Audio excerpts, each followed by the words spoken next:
What's up guys, Damian Keyes here, welcome back to the channel. So when it comes to growing streaming numbers and a return of investment on your art and your music, Spotify doesn't care whether you write conceptual albums or 31-second grindcore songs. Nice. Spotify is set up to look after the consumer, which means naturally some artists are set up to succeed when it comes to the streaming game and others are doomed to fail. Also, there are over 4 billion playlists on Spotify, and Spotify does love a good niche. But one more time, when it comes to growing on playlists, some artists are just naturally set up to grow via playlists while others are doomed to fail. So who wins when it comes to the streaming game?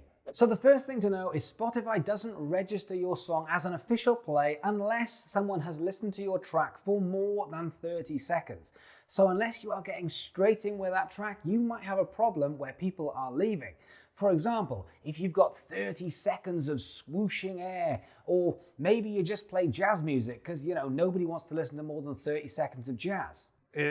Another thing to know is that Spotify's AI, or the algorithm, has been criticized for the way it recommends songs. You see, it goes something like this. Spotify's job is to keep the person listening on Spotify for as long as possible, ideally all of eternity, which means when someone's listening to songs and then Spotify needs to recommend a song next, it will always go for the most obvious choice. It will not give a curveball. It'll say, taking into consideration you and what you listen to and your interests, I need to recommend something. And it will really, really, really try to give you something that will keep you on the platform. If it recommends something and you leave, it will feel very, very disheartened and it will feel like it's done something wrong. Now, what that actually means is, if you play music which is slightly erratic, there's a good chance that Spotify will say, ooh, that might be a gamble. I don't like gambles. I need to play it safe. Because of that, Spotify has come under fire where a lot of the music that gets recommended on Spotify can be thought of as slightly bland. Then there's the length of the track. Now, Spotify doesn't care whether you're playing a 1-minute song or a 10-minute song. You will still get the 0.003 cents of a dollar for every play, which seems a little bit unfair. If you think about some of the great all-time long songs that you'll get the same amount of money listening to. So for example, Pink Floyd, Shine On You Crazy Diamond, 13 minutes, epic, which to be fair is still short compared to some other Pink Floyd tracks, like Echoes off the 1971 album Medal, which went on for 24.5 minutes. And if someone listens to 24.5 minutes of that song, Pink Floyd will still get 0.003 cents for that play.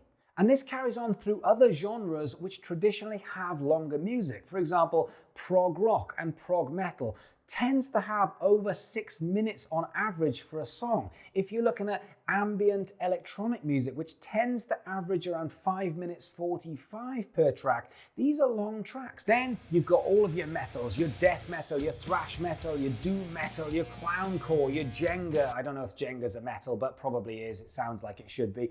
These are over 5 minutes 25 seconds. That's a long time, and you are not getting rewarded for that length of track. Then you've got your classical music, again, well over 5 minutes. And then you've got jazz, which goes on for, well, I don't really know because nobody actually listens to jazz. But unless you are playing pop or pop punk or punk, where punk music being the shortest length on average, where you're listening to about 2.5 to 2 minutes 45 for a track, that's where you start getting rewarded because you're getting more plays and therefore more stream revenue. Also, I don't know if you knew this was new to me today, but there are over 2,500 subgenres on Spotify, including Nintendo core and Org core. I still don't quite know what those are, but I'm definitely interested. Then there are tempo changes. Did you know that tempo fashion changes every single year?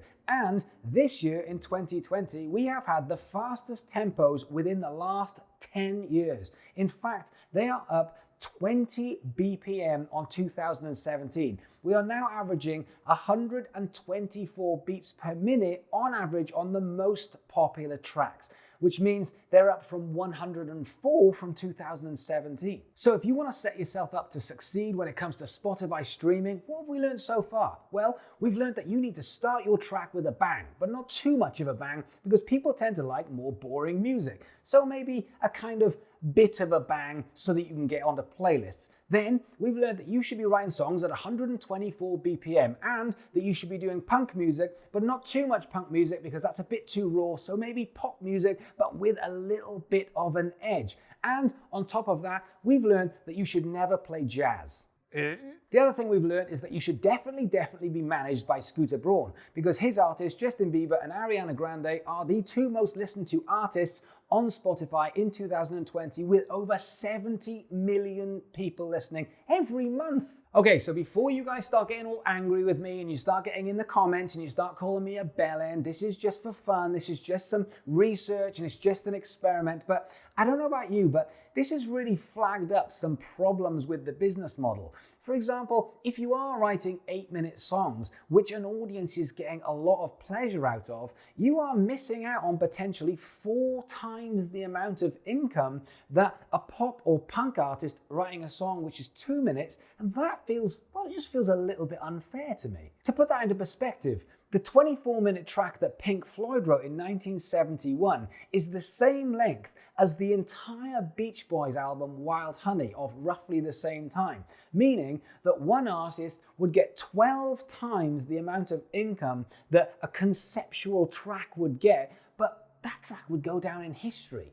Makes you think. And it also does make you think that if you want to make a living from streaming, then you are going to have to play the game, and some genres don't actually lend themselves to playing the game to make a certain amount of money on Spotify. So it's definitely something to think about. And the other thing we've learned is nobody likes jazz.